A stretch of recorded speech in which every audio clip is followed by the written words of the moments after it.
그것을 위해서 절실함을 갖고 정상회담에 임할 때 상대를 설득하기 위해서 최선을 다했다. 공부하고 준비하고 역지사지해보고 그래서 실질적인 상대의 태도와 생각을 조금이라도 변화시켰고 그것이 회담 결과에 당장 반영되기도 하고 5년의 기간 동안 한국의 평화를 만드는 성과가 있었다라고 평가할 수 있지 않을까라고 생각합니다.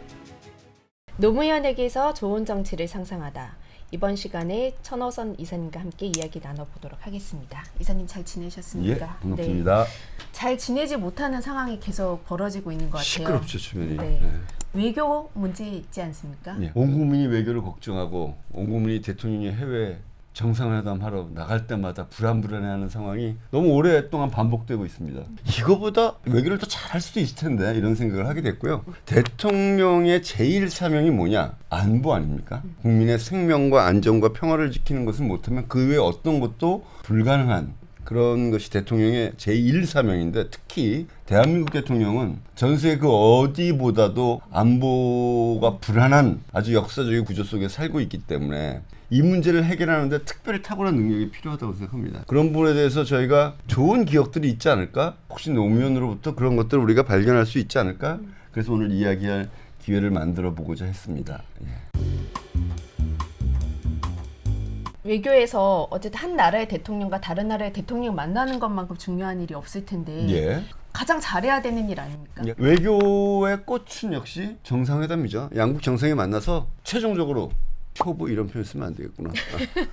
좀 궁금해요. 정상회담이라는 게 도대체 뭔가 또 여러 방식이 있을 것 같은데 예. 정상회담은 우리가 초청하거나 우리가 초청받아 가거나가 하나 있고요.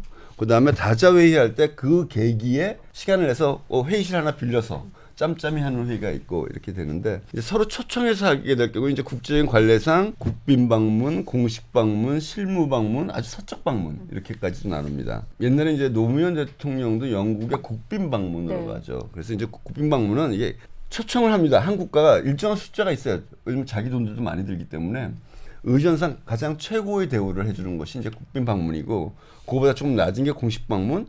의전적인 부분을 상당히 생략하고 실질적 내용의 중심을 두는 게 실무 방문 이렇게 보통 나눠서 하고요. 이건 한편으로는 노무현 대통령 좋아하는 분들한테 제가 약간 오해를 풀어드리는 일인데 영국에 국빈 방문을 가셨잖아요. 마쳤다. 그런데 그것이 노무현 대통령에 대한 평가가 높아서 그렇다.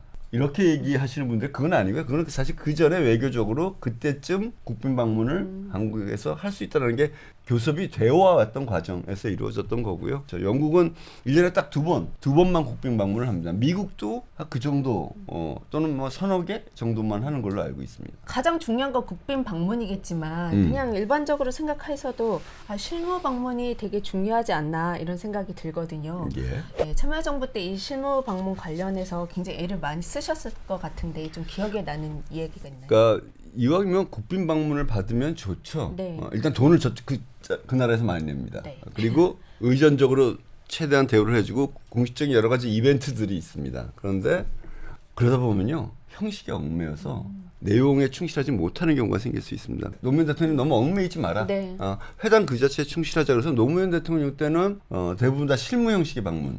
이었고요. 국빈 방문 피곤해요. 제가 의전 비서관일 때 영국에 국빈 방문 갔는데 전 세계 의전의 표본이 다 영국에서 나온 겁니다. 그 의전을 따라가려면 실수하지 않도록 굉장히 많은 공부를 해야 돼요. 제가 의전 비서관으로 저도 공부를 많이 했고 노무현 대통령한테 이 부분 주의하셔야 됩니다. 이 부분 주의하셔야 됩니다는 얘기를 드리는데 노무현 대통령은 실질적인 회담의 성과에 집중하자.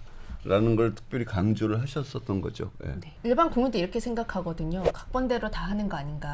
최근에 윤석열 대통령의 방미와 네. 관련해서 별로 보도는 안 됐는데 이런 사건이 있었던 거죠. 미국 백악관 측이 한미 정상회담을 개최하기도 전에 그 결과를 브리핑해버렸어요. 왜 미국에 가지요? 이미 합의 다 끝났다. 거꾸로 얘기하면 정상회담을 통해서 뭔가 더 진전되거나 변화될 가능성 별로 없다. 그냥 짜여진 대로 각본대로 하자라는 걸 그대로 보여준 것이기도 하죠. 그래서 제가 그걸 보면서 한국의 대통령이 우리의 국익을 위해서 절실하다면 절대 저런 일이 일어나지 않을 텐데 미국한테도 참 우습게 보였구나라는 생각이 들기도 했습니다.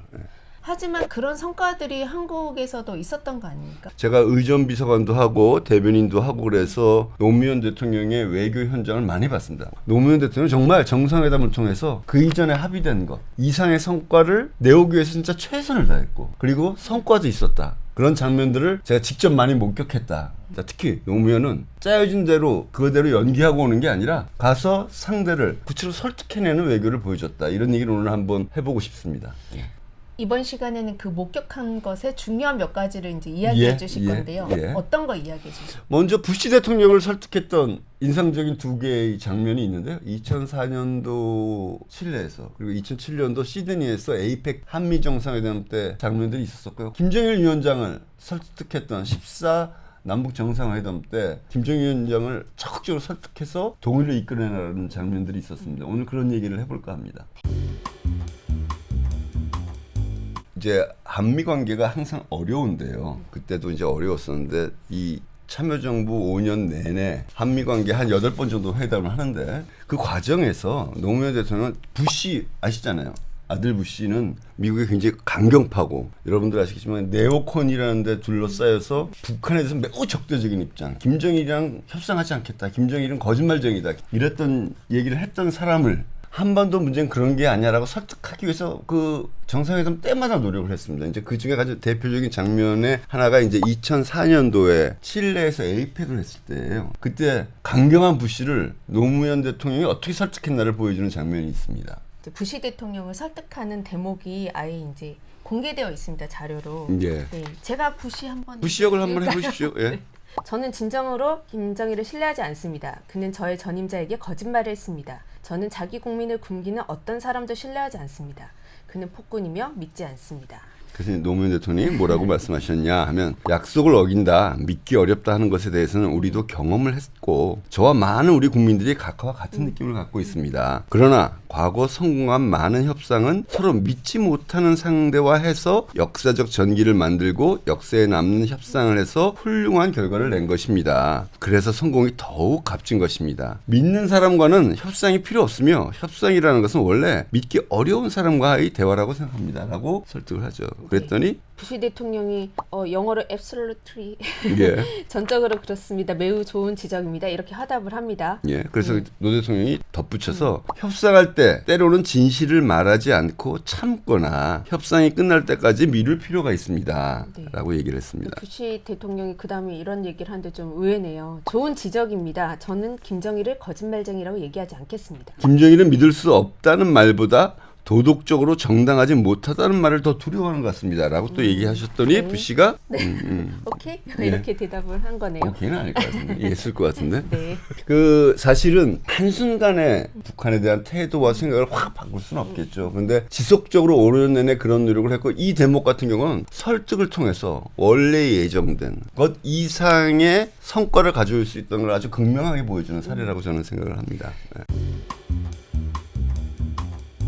지금 저희가 어느 대통령께서 나갔다 오면 어떤 말을 했는가를 이제 온 나라가 들썩거리잖아요. 예. 근데 노무현 대통령 때도 이 말과 관련해서 정상회담에서 어떤 해프닝이 하나 있었다는 걸로 알고 있습니다. 제가 이제 의전비서관으로 노무현 대통령과 해외를 한 20여 개국 다녀봤고 그런데 이제 대변인이 돼서 임기 말에 갔었던 게 또 2007년인데 그때는 에이펙을 시드니에서 했었어요. 실제로 한미 정상간에 1시간 정도 회담을 했는데 그 결과를 설명하는 자리에서 노무현 대통령이 부시 대통령과 함께 기자회견을 하는데 부시 대통령이 뭘 자꾸 설명을 하는데 그건 좀 부족하고 좀 더 설명해 주십시오. 국민들은 그거보다 그 다음 단계 얘기를 기대하고 있습니다라고 얘기했더니 부시 대통령이 난 할 얘기 다 했는데 왜 자꾸 나를 압박하는 것 같으냐라는 태도가 돼서 약간 분위기가 이상하게 끝났어요. 이상하게 끝났는데 나중에 돌이켜보니 부시 대통령과 노무현 대통령이 회담에서 상당한 진척이 있었었고 그것을 부시 대통령이 사실은 기자회견에서 설명을 했는데 미국 측 통역이 이걸 뭉뚱그려서 대충 통역을 한 거예요. 그 있었던 성과들이 제대로 전달되지 않은 거죠. 나중에 얘기하면 이런 거예요. 김정일 위원장이 조금만 태도만 바꿔주면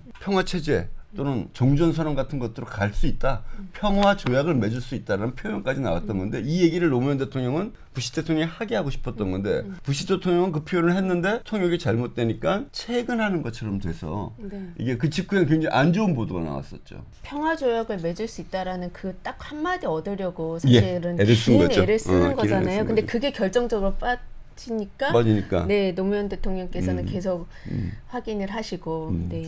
그래서 이때 실제 보도가 한국에서는 한미 간의 정상 간의 이견이 드러났다 이렇게 보도했고 또는 노무현 대통령이 부시 대통령을 너무 최근에서 무례하기도 했다는 얘기가 나왔습니다. 그런데 통역이 잘못된다는 그 며칠 후에 미국 백악관에서 인정을 합니다. 네. 그럼 알고 보니까 서로 화낼 일이 안 했었던 거죠. 노무현 대통령으로서 좀 더 구체적인 성과, 아까 합의된 내용을 끌어내서 공식화하고 싶었는데 그게 안 된다고 느껴지니까 벌어졌던 사실은 일어나서는 안 됐을 해프닝인데 한면에선 대통령이 정상회담을 통해서 얼마나 더 상대를 설득해낼 수 있었던가 그런 성과가 있었던 걸 보여줬던 한 장면이기도 합니다. 네. 예. 그 통역에서 해프닝이 있긴 했지만 결정적 한마디가 나왔습니다. 그래서 가장 큰 성과는 결국 남북 정상회담이 아닌가 싶은데요. 그렇습니다. 그러니까 미국이 관계가 아주 팽팽하고 북한이 핵 실험까지 한 상황이었거든요. 그래서 이제 상황이 굉장히 안 좋았는데 이런 계속적인 설득의 과정이 있어. 그것이 딱 드러난 게 평화 조약. 그것이 나중에 14 정상회담을 할 수 있었던 배경이 되기도 했고 14 정상회담에서 실제 합의 내용 중에 하나가 종전선언을 할 수 있다라는 합의가 나오죠. 그것도 그때의 성과가 있었기 때문에 가능했었던 거라고 생각할 수 있습니다. 네. 예. 임기 5개월밖에 안 남고 이루어진 남북 정상회담인데 준비를 엄청 많이 하셨을 것 같아요. 예. 네. 대표적으로 어떤 것들이 기억이 나시나요? 조금 전에 부시를 열심히 설득했다는 네. 얘기를 했지 않습니까? 근데 그것에만 머문 게 아니라 이 김정일 위원장도 굉장히 열심히 설득했어요. 노무현 대통령이 어떻게 특히 북한의 최대 가치인 자주 문제를 정면에서 설득하고 다루었는가를 보여주는 굉장히 중요한 장면이라고 생각을 합니다.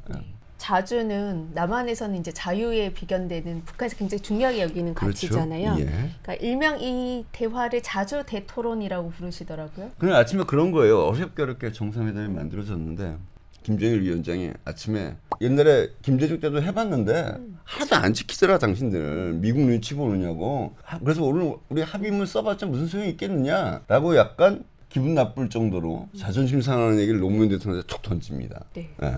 근데 노무현 대통령께서 이렇게 찬찬히 잘 설명을 하시는데 예. 남한이 미국의 의지에 왔고 친미 국가이다. 하루아침에 미국과의 관계를 싹둑 끊고 자주하는 거 불가능하지만 자주 국방이란 말을 이제 우리 군대가 비로소 쓰기 시작했습니다. 예. 균형 외교라는 말도 정부에서 쓰고 있다. 이렇게 하면서 이제 김정일 위원장을 설득을 해요. 예.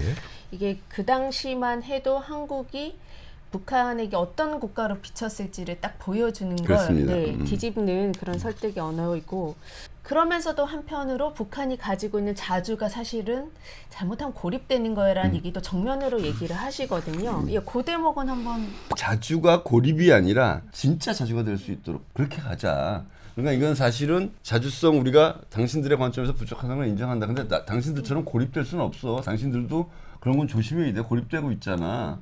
그리고 남한의 입장에서 한미동맹관계 같은 것들이 있다는 걸 당신들도 인정하고 남한의 사정을 이해해야지 당신들 기준 가지고 우리 평가해서 이 남북관계를 풀어가면 안 돼라는 얘기를 하신 거죠. 예.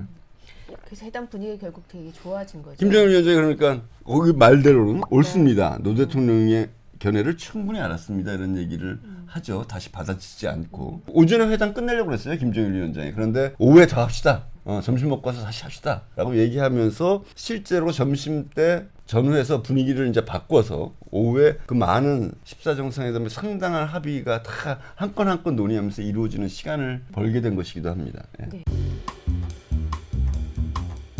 한반도의 안보 외교가 딱 이렇게 어떤 요소들로 구성되어 있을 것 같아요. 그런 것들을 좀 정리할 수 있을까요? 대한민국 대통령 외교의 제일 사명은 평화를 지키는 것입니다. 평화를 지킨다는 것은 국민의 생명과 안전을 지키는 것과 더불어 경제적 번영을 뒷받침하는 제1요소입니다. 이것을 위해서 4개를 고려해야 되죠. 첫 번째는 한미 동맹을 시대에 맞게 조정하고 발전시켜 나가고 유지시켜 나가는 것. 두 번째는 북한과의 평화적 관계를 정착시키는 것. 세 번째는 중로의 안보적 측면도 있지만 경제적 시장으로서의 가치를 확장시켜 나가는 것. 제일 골치 아플 수도 있는데 멀고도 가까운 나라 일본과의 관계를 긴장감 있게 유지하는 것.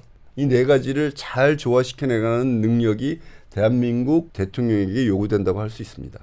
어쨌든 한미 관계에서 대통령이 우리의 국익을 잘 지켜내느냐 이게 결국 다른 외교에 다 영향을 미칠 그렇습니다. 거라고 생각을 해요. 근데 이번 윤석열 정부가 유난히 한미 관계에서 대미 외교에서 약한 모습을 보인다 이런 평가가 많거든요. 저는 뭐 최근에 뭐 네. 한미 정상회담을 보면서 박정희 시대의 한미 정상회담 보는 것 같은 느낌이 들어요. 미국에 대해서 큰 소리 하나도 못 하고 대통령과 회담하는 사진 찍고 와서 한국의 대통령이 대단한 성과가 있는 것이냐 자랑하고 이런 거죠. 지금 보면 결국엔 가서는 일부러 다루지 않았지만 가기 전에 중국과 러시아를 자극하고 중국과 러시아 투자하는 기업들 주가가 확 떨어지지 않았습니까? 경제적으로도 그렇고 안보적으로도 굉장히 중로를 적대시하는 바람을 미리 깔고 들어가고 그리고 결국엔 이번엔 미국의 브리핑에서 나오지만 한일 관계 잘 풀어줬어. 우리가 그게 제일 걱정이었거든. 중국이랑 붙으려면 일본과의 관계가 좀 있는 니들이 사이가 안 좋아서 고민이었는데 잘 풀어줬어라고 칭찬받은 거죠. 쓰담쓰담한 거죠. 좀 심하게 얘기하면. 그렇게 하고 사진 찍고 온 겁니다. 그리고 사실 경제적 이슈에 대해서는 회담 성과가 어떻게 다루어졌다, 어떤 성과가 있었던 건 오히려 거의 다 나오지 않는 그런 것들을 보면서 실익은 하나도 없는 그러니까 그런 한미 정상회담 수준을 벗어나지 못했다고 생각합니다. 근데 참여정부가 등장했을 때 외교를 잘할 거라고 아무도 기대를 안 했을 것 같아요. 심지어 오히려 쟤들 뭐 알아가지고 하겠어 더 망하는 거 아니야 이런 시각도 많이 있지 않았습니까? 참여정부 출범하자마자 얼마 안 돼서 외교부 직원들이 준공식적인 자리에서 노무현 대통령이 뭐 외교 잘하겠어? 외교 하나도 모르고 그냥 괄호 열고 고졸이고 괄호 닫고 이런 것까지 다 있었던 거죠. 그냥 보고되고 말았지만 참여정부에서 중후반에서는 노무현 대통령이 의외로 외교를 잘하더라. 우리가 생각했던 것보다 가서 상대방 국가의 정상들을 설득해서 성과를 진척시키더라. 이런 평가를 굉장히 많이 받았습니다. 그러면 내부의 평가는 이제 좋게 바뀐 거고 이제 외부의 평가는 어땠나요? 뭐 외부 평가는 각 나라마다 다르게 있는데 부시 대통령 시기에 외교 참모를 했던 사람 기억나실지 모르겠지만 국가안보보좌관 라이스 뭐 주한 미국 대사를 했던 뭐 사람들이 이제 이 회고록 쓰면요 솔직히 말해서 노무현 대통령에서 좋은 평가 없었습니다. 다들 골치 아픈 사람이었다. 근데 저는 거꾸로 노무현 대통령이 그들의 순종적이지 않고 항상 우리 대한민국 국민의 입장에서 우리들의 이익을 위한 입장에서 미국을 공세적으로 설득하려는 노력을 보여줬기 때문에 나타난 현상이었다고 저는 생각합니다. 실제로 부시 주변을 둘러싼 외교 참모들은 부시가 사실 외교 부분에 대해서 잘 모르던 국내 정치만 했던 사람이기 때문에 외교 부분들을 거의 네오콘에 의존을 했거든요. 근데 그들의 입장에서 볼 땐 가서 부시가 노무현이라는 사람부터 맨날 당하고 오는 것 같다는 느낌들을 실제로 가졌고요. 그런 인상들이 반영된 부정적인 평가가 있었다고 보는데 저는 뭐 그것이 오히려 당당한 외교를 했다는 반증이라고 생각을 합니다. 네.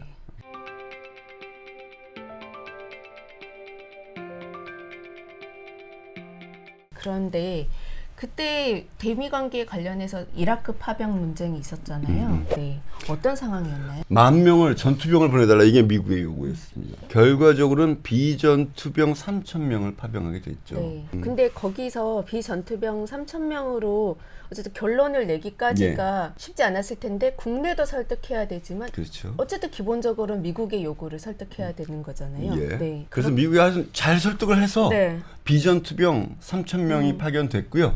그래서 소위 평화재건부대라는 이름으로 전선이 아닌 약간 후방 지역에 됐고 나중에 노무현 대통령이 거기는 이제 자이툰 부대 방문을 직접 하기도 했었지만 실제로 우리 젊은 장병들의 희생이 하나도 없이 성공적으로 임무를 마치게 됐죠. 예.